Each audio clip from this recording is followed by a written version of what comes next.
Hello all, welcome and welcome back to my YouTube channel. आज के इस video में हम हिंदी का गद्य साहित्य डॉक्टर रामचंद्र तिवारी की पुस्तक से प्रेमचंदोत्तर युगीन का 7वां वर्गीकरण यानी ऐतिहासिक पौराणिक उपन्यास, इस सेक्शन से संबंधित रचनाकार के प्रश्नों को देखने वाले हैं। हमने पिछले 2 वीडियो में इसी सेक्शन को कंटिन्यू रखा था।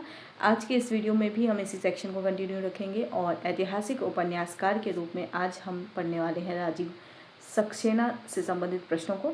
और भी रचनाकार हैं, फिलहाल हम प्रारंभ इन्हीं से कर रहे हैं। इनका जन्मकाल है 1923 से 2004। पहला प्रश्न है, पणिपुत्री सोमा 1972 ईस्वी उपन्यास के लेखक कौन हैं? ऑप्शन ए रघुवीर Sharan Mitra, option B Rajiv Saxena, option C Virendra Kumar Jain और ऑप्शन डी यशपाल। सही क्या उत्तर होगा इसका? राजीव सक्सेना। पणिपुत्री सोमा जो ये रचना है उपन्यास, यह ऐतिहासिक पौराणिक उपन्यास है और यह राजीव सक्सेना की कृति है। राजीव सक्सेना की अन्य कृतियों की अगर हम बात करें जो ऐतिहासिक पौराणिक उपन्यास से संबंधित है, वो है पणिपुत्री सोमा जिसका प्रकाशन वर्ष 1972 है और दूसरा है रमैनी, इसका प्रकाशन वर्ष 2000 है। तो ये 2 कृति ऐतिहासिक पौराणिक उपन्यास है राजीव सक्सेना की। दूसरा प्रश्न है, पणिपुत्री सोमा उपन्यास में लेखक ने किस संघर्ष को नई प्रगतिशील दृष्टि से देखा है? ऑप्शन ए देवासुर संग्राम, ऑप्शन बी आर्य अनार्य संघर्ष, ऑप्शन सी भारत पाक युद्ध, ऑप्शन डी सामंत किसान और संघर्ष। सही उत्तर होगा आर्य अनार्य संघर्ष को पणिपुत्री सोमा उपन्यास में लेखक ने प्रगतिशील दृष्टि से देखा है। अगला प्रश्न है, लेखक के अनुसार पणिपुत्री सोमा में संघर्ष का मुख्य कारण क्या था? ऑप्शन ए केवल कुछ प्रेम कथाएं, ऑप्शन बी धार्मिक कर्मकांड, ऑप्शन सी नई उत्पादक शक्तियों के रूप में अनार्यों का प्रवेश और सामाजिक संबंधों का टूटना, ऑप्शन डी राज्य विस्तार की लालसा। सही उत्तर होगा नई उत्पादक शक्तियों के रूप में अनार्यों का प्रवेश और सामाजिक संबंधों का टूटना। इस समस्या को यानी इस संघर्ष का मुख्य कारण हम इस उपन्यास में देखते हैं। संबंधित तथ्य देख लेते हैं। पणिपुत्री सोमा जिसका प्रकाशन वर्ष 1972 है, इसमें आर्य अनार्य संघर्ष को नई प्रगतिशील दृष्टि से देखा है। वे कहते हैं, यानी जो रचनाकार हैं राजीव सक्सेना, ठीक है। राजीव सक्सेना कहते हैं, पणिपुत्री सोमा की रचना में जहां एक एक अध्याय में आर्यों के आर्थिक, सामाजिक, गणतांत्रिक, धार्मिक और वैचारिक जीवन के किसी पक्ष विशेष का उद्घाटन करते हुए कथा आगे बढ़ाई गई है, वहां यह भी स्पष्ट करने का प्रयत्न किया गया है कि उस जनपद विशेष में आर्य अनार्य संघर्ष केवल कुछ प्रेम कथाओं को लेकर नहीं पैदा हुआ था, बल्कि आर्य जीवन में उत्पादक शक्तियों के रूप में अनार्यों के प्रवेश से सामाजिक संबंध टूटने लगे, जो नई उत्पादक शक्तियों के विकास में बाधक बन रहे थे। दृष्टि की इस नवीनता के साथ ही वैदिक जीवन का विश्वसनीय पुनर्निर्माण इस कृति की महत्वपूर्ण उपलब्धि है। अगला प्रश्न है, रमैनी 2000 ईस्वी उपन्यास का ऐतिहासिक आधार क्या है? ऑप्शन ए 1942 का भारत छोड़ो आंदोलन, ऑप्शन बी 1857 का प्रथम स्वतंत्रता संग्राम, ऑप्शन सी असहयोग आंदोलन, ऑप्शन डी दांडी मार्च। सही उत्तर होगा 1857 का प्रथम स्वतंत्रता संग्राम। ख 1857 का प्रथम स्वतंत्रता संग्राम रमैनी उपन्यास का ऐतिहासिक आधार है। अगला प्रश्न है, रमैनी उपन्यास में 1857 के संग्राम को किसके नेतृत्व में लड़ा गया युद्ध बताया गया है? ऑप्शन ए केवल रजवाड़ों और सैनिकों के नेतृत्व में, ऑप्शन बी किसानों के नेतृत्व में आम जनता का युद्ध, ऑप्शन सी विदेशी ताकतों के नेतृत्व में, ऑप्शन डी केवल अवध के नवाब के नेतृत्व में। सही उत्तर होगा किसानों के नेतृत्व में आम जनता का युद्ध रमैनी उपन्यास के 1857 के संग्राम को नेतृत्व के रूप में दिखाया गया है। अगला प्रश्न है, अवध की जनता को मजहब के नाम पर बांटने की साजिश रचने वाला कर्नल स्लीमैन कहाँ का रेजिडेंट था? Option A Delhi, option B Jhansi, option C Awadh, option D Kanpur. सही उत्तर होगा अवध। अगला प्रश्न है, राजीव सक्सेना के उपन्यासों की मुख्य विशेषता क्या है? ऑप्शन ए कल्पना मूलकता, ऑप्शन बी प्रगतिशील राष्ट्रीय चेतना और विश्वसनीय पुनर्निर्माण, ऑप्शन सी केवल श्रृंगार वर्णन, ऑप्शन डी रहस्यवाद। सही उत्तर होगा प्रगतिशील राष्ट्रीय चेतना और विश्वसनीय पुनर्निर्माण। संबंधित तथ्य की बात करें तो रमैनी में कथा का आधार 1857 ईस्वी का प्रथम स्वतंत्रता संग्राम है। लेखक ने इतिहास के साक्ष्य पर प्रतिपादित किया है कि यह संग्राम केवल असंतुष्ट सामंतों, रजवाड़ों और सैनिकों का विद्रोह नहीं था, वरन किसानों के नेतृत्व में आम जनता का स्वतंत्रता के लिए लड़ा गया सुनियोजित युद्ध था। इसमें हिंदू मुसलमान दोनों एक थे। मजहब के नाम पर अवध की जनता को बांटने की साजिश कर्नल स्लीमैन ने रची थी, जो 1848 से 54 ईस्वी तक अवध का रेजिडेंट चुना रह चुका था और जिसकी रिपोर्ट पर अवध को अंग्रेजी राज्य में मिलाया गया था। उपन्यास प्रगतिशील राष्ट्रीय चेतना की दृष्टि से लिखा गया है। अगले रचनाकार या उपन्यासकार हैं शिव सागर मिश्र। इनका जन्मकाल है 1927 से 1992।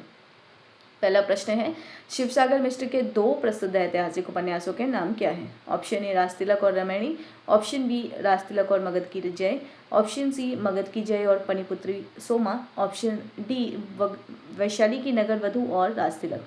सही उत्तर होगा राजतिलक और मगध की जय।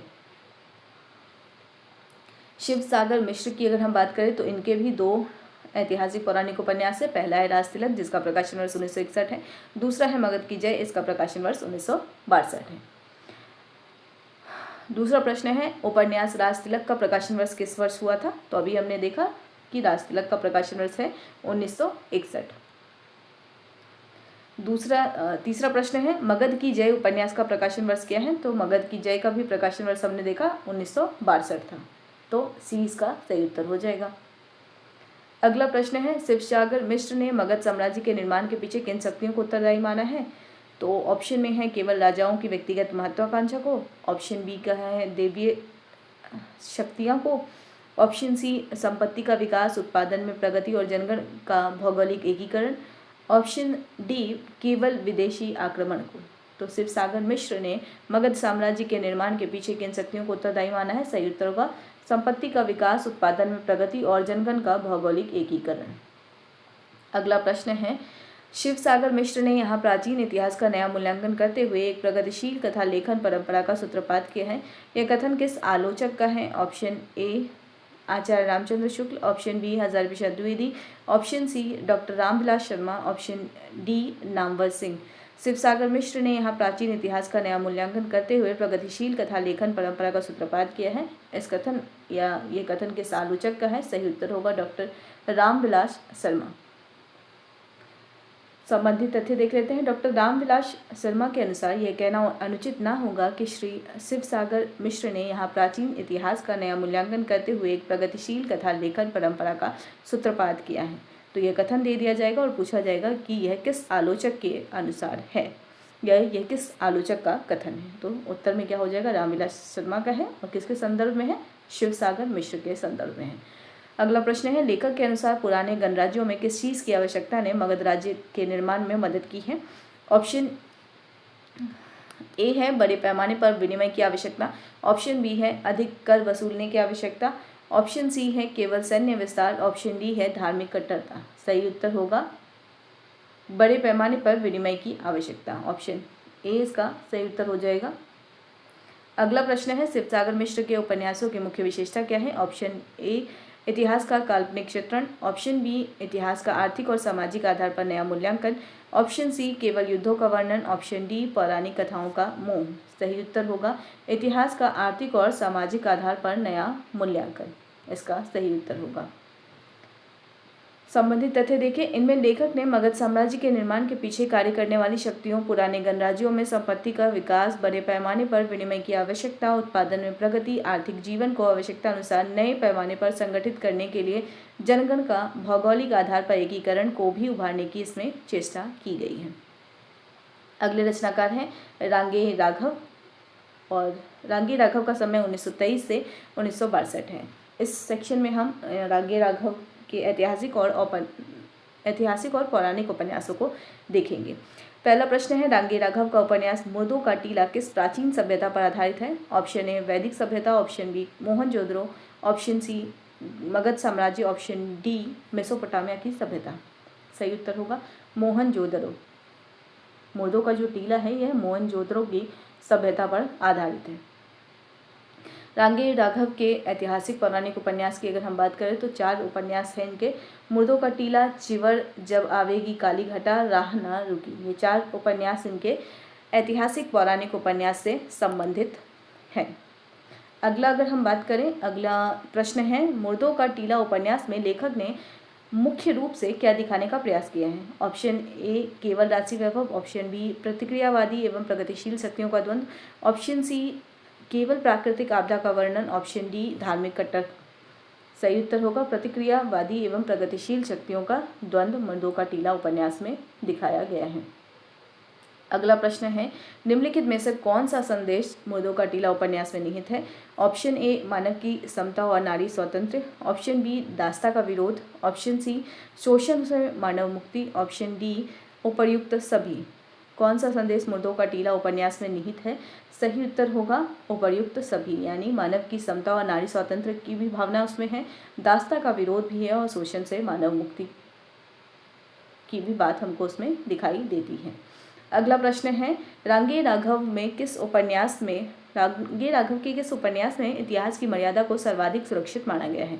ऑप्शन ए राह ना रुकी, ऑप्शन बी मुर्दों का टीला, ऑप्शन सी चिवर, ऑप्शन डी जब आवेगी काली घटा।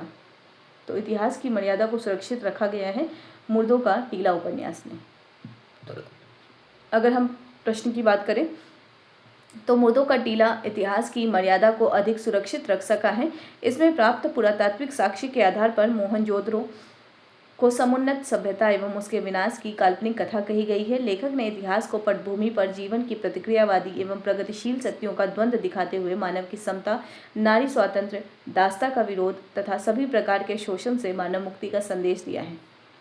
अगला प्रश्न है, राह ना रुकी किस विधा की रचना है और इसके लेखक कौन है? ऑप्शन ए कहानी प्रेमचंद, ऑप्शन बी उपन्यास रांगई राघव, ऑप्शन सी नाटक जयशंकर प्रसाद, ऑप्शन डी निबंध हजारी प्रसाद द्विवेदी। यानी राह ना रुकी है किस विधा की रचना है और इसके लेखक कौन है? सही उत्तर होगा उपन्यास रांगे राघव का है। अगला प्रश्न है, रांगे राघव के ऐतिहासिक उपन्यासों का मुख्य लक्ष्य क्या रहा है? ऑप्शन ए इतिहास को काल्पनिक रंग देना, ऑप्शन बी इतिहास की रक्षा करते हुए प्रगतिशील जीवन तत्वों को उभारना, ऑप्शन सी केवल युद्धों का सजीव वर्णन करना, ऑप्शन डी प्राचीन राजाओं की प्रशंसा करना। सही उत्तर होगा इतिहास की रक्षा करते हुए प्रगतिशील जीवन तत्वों को उभारना रांगे राघव के ऐतिहासिक उपन्यासों का लक्ष्य है। अगला प्रश्न है, चिवर और जब आवेगी काली घटा रांगे राघव के किस प्रकार के उपन्यास है? सही उत्तर होगा ऐतिहासिक उपन्यास है। ठीक है। अगले रचनाकार हैं आनंद प्रकाश जैन। इनका जीवन काल है 1927 से 1996। पहला प्रश्न है, आनंद प्रकाश जैन के उपन्यास कठपुतली के धागे प्रकाशन वर्ष 1959 है में किसका चित्रण किया गया है? ऑप्शन ए मगध का साम्राज्य, ऑप्शन बी अवध की नवाबी, ऑप्शन सी मौर्यकालीन इतिहास, ऑप्शन डी 1857 का विद्रोह। कठपुतली के धागे जो यह उपन्यास है यह अवध की नवाबी को दर्शाता है। ठीक है, यह उपन्यास आनंद प्रकाश जैन का है। संबंधित तथ्य अगर हम देखें तो कठपुतली के धागे में अवध की नवाबी का चित्रण है। इसमें इतिहास के साथ ही लेखक का ध्यान विशेष रूप से अद्भुत तत्व की सृष्टि की ओर भी गया है, इसलिए उसने कल्पना का खुलकर प्रयोग किया है। ठीक है। अब अगर हम बात करें आनंद प्रकाश जैन के उपन्यासों की, तो इनके ऐतिहासिक पौराणिक उपन्यासों में जो रचना है वो है तीसरा नेत्र 1957 प्रकाशन वर्ष है, कठपुतली के धागे 1959 प्रकाशन वर्ष है, कुणाल की आंखें 1967 प्रकाशन वर्ष है, आठवीं भावर 1969 प्रकाशन वर्ष है, तांबे के पैसे 1972 प्रकाशन वर्ष है। ये सभी उपन्यास आनंद प्रकाश जैन के ऐतिहासिक उपन्यास हैं। अगला प्रश्न है, कुणाल की आंखें प्रकाशन वर्ष 1967 है। उपन्यास में आनंद प्रकाश जैन ने किस शासक के इतिहास को नई दृष्टि से देखा है? ऑप्शन है चंद्रगुप्त मौर्य, सम्राट अशोक, बिंबिसार, हर्षवर्धन। सही उत्तर होगा सम्राट अशोक के इतिहास को नई दृष्टि से इन्होंने देखा है। अगला प्रश्न है, लेखक आनंद प्रकाश जैन के अनुसार अशोक की अहिंसक नीति के मूल में क्या कार्य कर रहा था? ऑप्शन ए वास्तविक वैराग्य, जन कल्याण की भावना, यशोलिप्सा और राजभोग लिप्सा, ऑप्शन डी बौद्ध धर्म का प्रचार। सही उत्तर हो जाएगा लेखक के अनुसार अशोक की अहिंसक नीति के मूल में कार्य कर रहा था यशोलिप्सा और राजभोग लिप्सा। अगला प्रश्न है, कुणाल की आंखें उपन्यास के अनुसार कुणाल की आंखें क्यों निकाली गई? ऑप्शन ए वह अंधा पैदा हुआ था, ऑप्शन बी वह पीड़ित जनता के साथ था और षड्यंत्र का शिकार हुआ, ऑप्शन सी तिष्य रक्षिता ने उससे प्रेम किया था, ऑप्शन डी युद्ध में घायल होने के कारण। तो कुणाल की आंखें क्यों निकाली गई थी? क्योंकि वह पीड़ित जनता के साथ था और षड्यंत्र का शिकार हुआ था, इसलिए उसकी आंखें निकाल ली गई थी। अगला प्रश्न है, आनंद प्रकाश जैन ने अशोक की अतीत की कथा के माध्यम से किसका चेहरा दिखाने का प्रयास किया है? ऑप्शन ए प्राचीन भारत का, आधुनिक भारत की राजनीति का, मुगल शासन का, ब्रिटिश राज का। तो अशोक की कथा के माध्यम से चेहरा दिखाने का प्रयत्न किया है आधुनिक भारत की राजनीति का। संबंधित तथ्य देख लेते हैं। आपका विशिष्ट उपन्यास यानी आनंद प्रकाश जैन का विशिष्ट उपन्यास कुणाल की आंखें, इसमें आपने अशोककालीन इतिहास को नई दृष्टि से देखा है। अशोक सामान्यतः शांति और अहिंसा का पुजारी माना जाता है, लेकिन लेखक की दृष्टि में वास्तविकता कुछ और थी। उसकी सारी घोषित अहिंसक नीति के मूल में उसकी यशोलिप्सा और राजभोगलिप्सा कार्य कर रही थी। कुणाल अशोक का बेटा होकर भी पीड़ित जनता के साथ था, इसलिए षड्यंत्र करके उसकी आंखें निकाल ली और सारा दोष तिष्यरक्षिता के मत्थे मर दिया गया। लेखक ने अशोक की अतीत कथा में आधुनिक भारत का चेहरा देखा है। आज भी जनता के हित की बात की जाती है, उसके कल्याण की योजनाएं बनाई जाती हैं, सत्य और अहिंसा की दुहाई दी जाती है, किंतु आचरण इसके विपरीत होता है। स्वयं लेखक के शब्दों में अशोक एक संस्था के रूप में हमारे सामने आता है। वह संस्था आज भी भारतीय राजनीति को बहुत सीमा तक प्रभावित कर रही है। उसके भौतिक पक्ष को इससे भारी हानि पहुंचाने की आशंका है। उसके भौतिक पक्ष को इससे भारी हानि पहुंचने की आशंका है। तो यह जो उपन्यास है कुणाल की आंखें, इस रूप में महत्वपूर्ण है। अगले रचनाकार हैं प्रताप नारायण श्रीवास्तव। ठीक है, और प्रताप नारायण श्रीवास्तव की रचनाओं की अगर हम बात करें तो उनसे संबंधित पहला प्रश्न है, बेकसी का मजार 1957 प्रकाशन वर्ष है। बेकसी का मजार का उपन्यास के लेखक कौन है? ऑप्शन है आनंद प्रकाश जैन, प्रताप नारायण श्रीवास्तव, रांगे राघव, शिवसागर मिश्र। तो सही उत्तर क्या हो जाएगा? बेकसी का मजार 1957 में यह प्रताप नारायण श्रीवास्तव की रचना है। बेकसी का मजार उपन्यास का मुख्य पात्र कौन है? Option A Wajid Ali Shah, option B Bahadur Shah Zafar, option C Shah Alam, option D Tipu Sultan. तो बेकसी का मजार उपन्यास का मुख्य पात्र है बहादुर शाह जफर। अगला प्रश्न है, प्रताप नारायण श्रीवास्तव ने 1857 ईस्वी के विद्रोह को किस रूप में प्रस्तुत किया है? ऑप्शन ए केवल सैनिक विद्रोह के रूप में, ऑप्शन बी सामंती विद्रोह के रूप में, ऑप्शन सी राष्ट्रीय स्वतंत्रता संग्राम के रूप में, ऑप्शन डी गदर के रूप में। तो 1857 के विद्रोह को इन्होंने राष्ट्रीय स्वतंत्रता संग्राम के रूप में चित्रित किया है। प्रताप नारायण श्रीवास्तव की अगर हम बात करें तो इन्होंने बेकसी का मजार 1957 ईस्वी में इसकी रचना की है। ऐतिहासिक तथ्यों के आधार पर अंतिम मुगल सम्राट बहादुर शाह को केंद्र में रखकर की है। आपने 1857 के विद्रोह को राष्ट्रीय स्वतंत्रता संग्राम का रूप दिया है। कथा को रोचक बनाने के लिए आपने कुछ अत्यंत मार्मिक प्रसंगों की उद्भावना भी की है। राष्ट्रीय दृष्टि से लिखा यह एक अच्छा उपन्यास है। अगले रचनाकार हैं नरेंद्र कोहली। इनका जीवन काल है 1940 से 2021। नरेंद्र कोहली की अगर हम रचनाओं की बात करें तो सबसे पहला प्रश्न है, नरेंद्र कोहली ने दीक्षा, अवसर, संघर्ष की ओर और युद्ध उपन्यास किस महाकाव्य को आधार बनाकर लिखा है? Option A Mahabharata, option B Ramayana, option C Shrimad Bhagavat, option D Ramcharitmanas. तो ये जो 4 उपन्यास हैं इनके, यह किसी महाकाव्य पर आधारित है और वो महाकाव्य है रामायण। ठीक है, तो दीक्षा, अवसर, संघर्ष और युद्ध, ये 4 उपन्यास रामायण पर आधारित हैं। नरेंद्र कोहली के अगर हम उपन्यासों की बात करें तो इनके उपन्यासों में सबसे पहला है दीक्षा, जिसका प्रकाशन वर्ष 1975 है। दूसरा है अवसर, 1976 प्रकाशन वर्ष है। संघर्ष की ओर 1978 प्रकाशन वर्ष है और युद्ध 1979 प्रकाशन वर्ष है, और ये 2 भागों में है। ये 4 उपन्यास रामायण को केंद्र में रखकर लिखे गए हैं। ठीक है, किसको केंद्र में रखकर लिखे गए हैं? रामायण को केंद्र में रखकर लिखे गए हैं ये 4, दीक्षा, अवसर, संघर्ष की ओर और युद्ध। ठीक है, नरेंद्र कोहली की अन्य रचनाओं की भी बात करें अगर हम, तो अन्य रचनाओं में है बंधन 1988, अधिकार 1990, कर्म 1991, धर्म 1993, अंतराल 1995, प्रक्षण 1997, प्रत्यक्ष 1998 और निर्बंध। ठीक है, निर्बंध का 2000 प्रकाशन वर्ष है। ये 8 उपन्यास महाभारत को केंद्र में रखकर लिखे गए हैं। ठीक है, तो कौन कौन से महाभारत को केंद्र में लिखे गए हैं? वो है बंधन, अधिकार, कर्म, धर्म, अंतराल, प्रच्छन्न, प्रत्यक्ष और निर्बंध। ये 8 उपन्यास महाभारत महाकाव्य या कह सकते हैं महाभारत को लेकर इन्होंने लिखा है।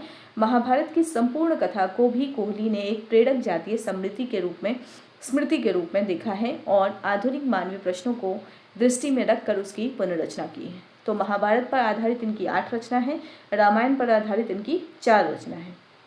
इनकी अन्य रचनाओं की अगर हम बात करें तो अभिज्ञान एक रचना है इनकी, इसका प्रकाशन वर्ष 1981 है।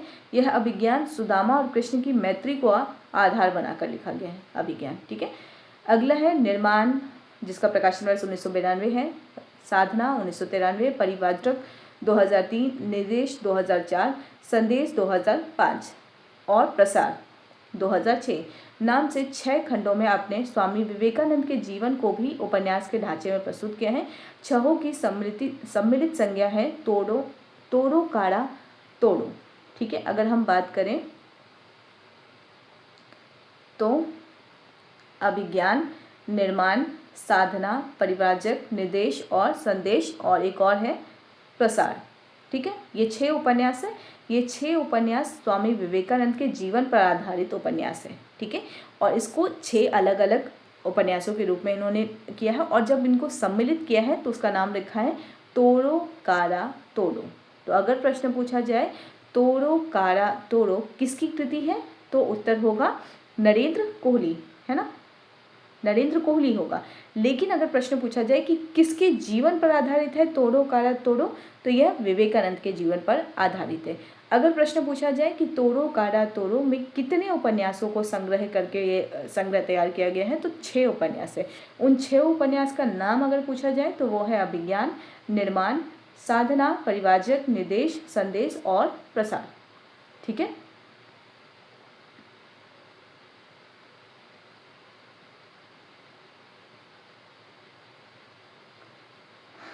अगला हम देखते हैं, अगली रचना है वासुदेव। वासुदेव, एक सेकेंड, वहाँ 6 उपन्यास की बात हो रही है।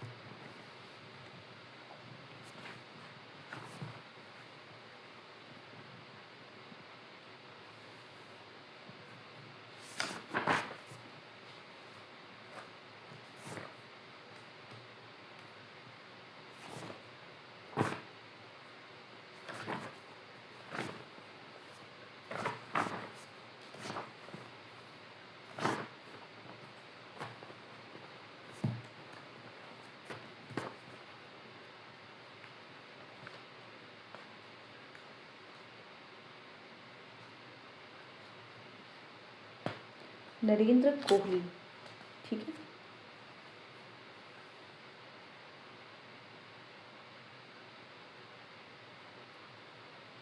एक सेकेंड, अभिज्ञान जो इनका वो है रचना, इनका एक अन्य उपन्यास अभिज्ञान है, सुदामा और कृष्ण की मैत्री को आधार बनाकर लिखा गया है। ठीक है, निर्माण, साधना, परिवाजक, निर्देश, संदेश और प्रसार। मैंने कौन कौन सा रखा है, निर्माण, साधना, परिवाजक, निर्देश 4, संदेश और प्रसार। ठीक है, 6 ही है। ठीक है, मैं विज्ञान को भी काउंट कर रही थी। ठीक है, निर्माण, साधना, परिव्राजक, निर्देश, संदेश और प्रसार, ये 6 उपन्यास हो गए। ठीक है, नरेंद्र कोहली के अन्य उपन्यासों की अगर हम बात करें तो वसुदेव भी इनका एक उपन्यास है, 2007 इसका प्रकाशन वर्ष है और इस उपन्यास में वासुदेव और देवकी के जीवन को लेकर उपन्यास ये रचा गया है। अगला जो उपन्यास है इनका मत्स्यगंधा 2012 प्रकाशन वर्ष है, हिडिंबा 2012 प्रकाशन वर्ष है, कुंती 2012 प्रकाशन वर्ष है, वरुण पुत्री 2018 प्रकाशन वर्ष है। ये चारों उपन्यास जो हैं वो महाभारत के नारी पात्रों को लेकर लिखा गया है। ठीक है, तो ये सभी अगर हम उपन्यासों की बात करें तो इनके जो नरेंद्र कोहली के जो उपन्यास है वो पौराणिक उपन्यासों के रूप में हमको दिखाई देते हैं। ऐतिहासिक तो हैं ही, साथ ही पौराणिक उपन्यासों के रूप में भी इनकी कृतियाँ दिखाई देती हैं। अगला प्रश्न है, नरेंद्र कोहली को रामकथा की नई व्याख्या करने की प्रेरणा किस ऐतिहासिक घटना से मिली? ऑप्शन ए भारत चीन युद्ध, ऑप्शन बी कारगिल युद्ध, ऑप्शन सी बांग्लादेश का युद्ध, ऑप्शन डी द्वितीय विश्व युद्ध। तो बांग्लादेश का जो युद्ध है इससे इनको प्रेरणा मिली रामकथा की नई व्याख्या करने की। ठीक है, अगला प्रश्न है, महाभारत को केंद्र में रखकर नरेंद्र कोहली ने कुल कितने उपन्यासों की श्रृंखला लिखी है? Option A 4, option B 6, option C 8, option D 10। तो हमने पहले ही देख लिया था कि कुल 8 उपन्यास महाभारत पर केंद्रित थे, यानी महाभारत को की कथा को आधार बनाकर वो उपन्यास रचे गए थे। उनमें से 8 थे बंधन, अधिकार, कर्म, धर्म, अंतराल, प्रच्छन्न, प्रत्यक्ष और निर्बंध। आप चाहें तो पुराना फिर से जाकर स्क्रॉल करके पीछे देख सकते हैं। अगला प्रश्न है, स्वामी विवेकानंद के जीवन पर आधारित 6 खंडों के उपन्यास की सम्मिलित संज्ञा क्या है? तो अभी हमने देखा तोड़ो काड़ा काड़ा तोड़ो, ठीक है। यह उपन्यास जो है वो विवेकानंद के जीवन पर आधारित है और ये 6 खंडों में है। 6 खंडों के क्या नाम है वो भी हमने ऊपर डिस्कस किया है। स्वामी विवेकानंद, स्वामी जी मनुष्य मात्र को सभी प्रकार के बंधनों से मुक्त करना चाहते थे। नरेंद्र कोहली ने उनके इसी प्रखर तेजस्वी व्यक्तित्व को पूरी शक्ति और निष्ठा से प्रस्तुत किया। यानी तोड़ो काड़ा तोड़ो, अगर ये जो नाम लिखा है वो इसलिए लिखा गया है क्योंकि विवेकानंद मनुष्य मात्र को सभी प्रकार के बंधनों से मुक्त करना चाहते थे, इसलिए यह उपन्यास का नाम रखा गया है। अगला प्रश्न है, अभिज्ञान जो प्रकाशन वर्ष इसका है 1981, उपन्यास की विषय वस्तु क्या है? ऑप्शन ए राम और लक्ष्मण का प्रेम, ऑप्शन बी कौरव पांडव द्वेष, ऑप्शन सी सुदामा और कृष्ण की मैत्री, ऑप्शन डी बुद्ध का वैराग्य। तो हमने देखा कृष्ण और सुदामा की मैत्री का इसमें वर्णन है। अगला प्रश्न है, नरेंद्र कोहली के अनुसार राम किसका पूंजीभूत स्वरूप है? ऑप्शन ए ईश्वरीय अवतार का, ऑप्शन बी जागृत जनशक्ति का, ऑप्शन सी राजसी ठाट बाट का, ऑप्शन डी केवल आज्ञाकारी पुत्र का। सही उत्तर होगा जागृत जनशक्ति का प्रतीक है राम। संबंधित तथ्य देख लेते हैं। वस्तुतः बांग्लादेश के युद्ध ने नरेंद्र कोहली को रामकथा की नई व्याख्या करने की प्रेरणा दी। उन्होंने राम को उपेक्षित माँ कौशल्या के ऐसे पुत्र के रूप में देखा है जो चरित्र तथा मानवीयता की प्रत्येक अग्नि परीक्षा में खरा उतरने पर भी वन में धकेल दिया गया। वन में उसने अपने बल पर रावण जैसी विश्व शक्ति का प्रतिरोध किया और आदिम जातियों को लेकर उससे सीधा जा टकराया। राम वस्तुतः जागृत जनशक्ति का पूंजीभूत स्वरूप है। इसी दृष्टि से कोहली ने पूरी राम कथा की पुनर्रचना की है। अगला प्रश्न है, निम्नलिखित में से कौन सा उपन्यास महाभारत के नारी पात्रों पर आधारित नहीं है? Option A Matsyagandha, option B Hidimba, option C Kunti, option D Vasudev. उपन्यास महाभारत के नारी पात्रों पर आधारित नहीं है, सही उत्तर है वसुदेव। वसुदेव क्या है? वासुदेव और जानकी के जीवन पर आधारित उपन्यास है। अगला प्रश्न है, वरुण पुत्री उपन्यास का प्रकाशन वर्ष क्या है? ऑप्शन ए 2012, ऑप्शन बी 2015, 18 और 20। सही उत्तर होगा 18। 2018 वरुण पुत्री उपन्यास का प्रकाशन वर्ष है। अगले रचनाकार है मनु शर्मा। इनका समय यानी जीवन काल है 1928 से 2017।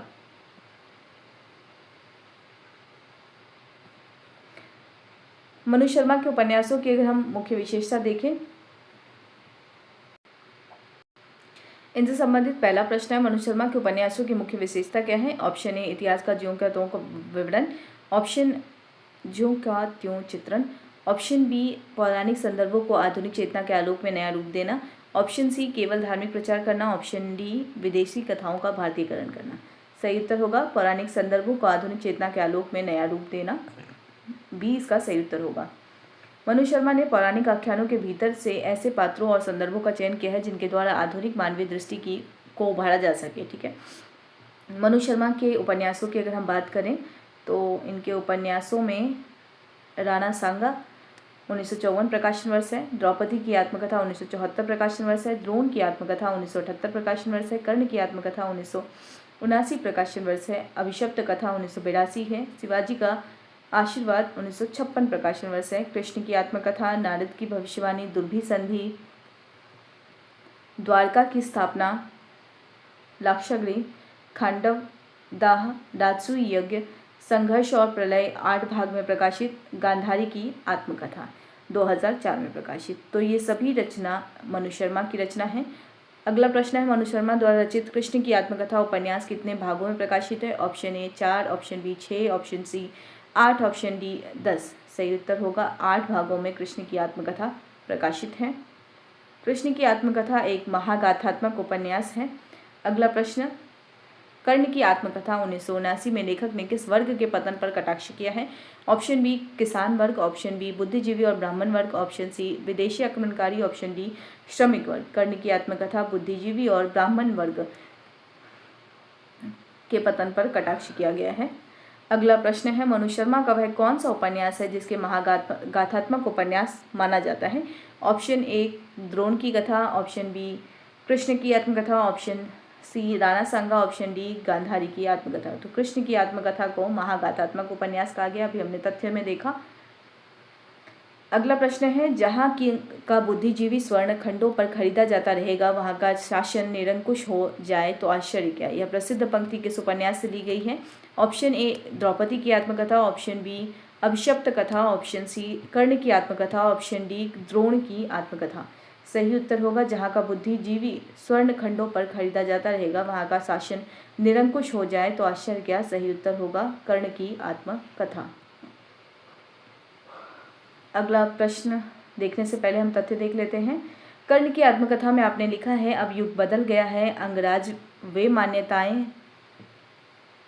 मान्यताएं और मूल्य इतिहास में खो गए हैं जिन्हें आप छाती से चिपकाए बैठे हैं। अब का ब्राह्मण आर्थिक आकांक्षा से मुक्त होकर एकाकी जीवन जीने से कहीं अच्छा कृतदास होना पसंद करता है। जहाँ का बुद्धिजीवी स्वर्णखंडों पर खरीदा जाता रहेगा वहाँ का शासन निरंकुश हो जाए तो आश्चर्य क्या? अगला प्रश्न है, मनु शर्मा ने राणा सांगा उपन्यास की रचना किस वर्ष की थी? ऑप्शन है 1950, option B 1954, option C 1960, option D 1974। सही उत्तर होगा राणा सांगा उपन्यास की रचना 1954 में हुई थी। अगला प्रश्न है, निम्नलिखित में से कौन सी कृति आत्मकथा शैली में लिखा गया उपन्यास नहीं है? ऑप्शन ए द्रोण की आत्मकथा, ऑप्शन बी गांधारी की आत्मकथा, ऑप्शन सी शिवाजी का आशीर्वाद, ऑप्शन डी द्रौपदी की आत्मकथा। सही उत्तर क्या होगा? आत्मकथा शैली में लिखा गया उपन्यास कौन सा नहीं है? सही उत्तर है शिवाजी का आशीर्वाद आत्मकथा शैली में लिखा गया उपन्यास नहीं है। राजकुमार भ्रमर ये भी एक उपन्यासकार हैं। इनसे संबंधित प्रश्नों को हम अगले वीडियो में कवर करेंगे। फिलहाल इस वीडियो को यहीं पे एंड करते हैं। वीडियो को एंड तक देखने के लिए थैंक यू सो मच।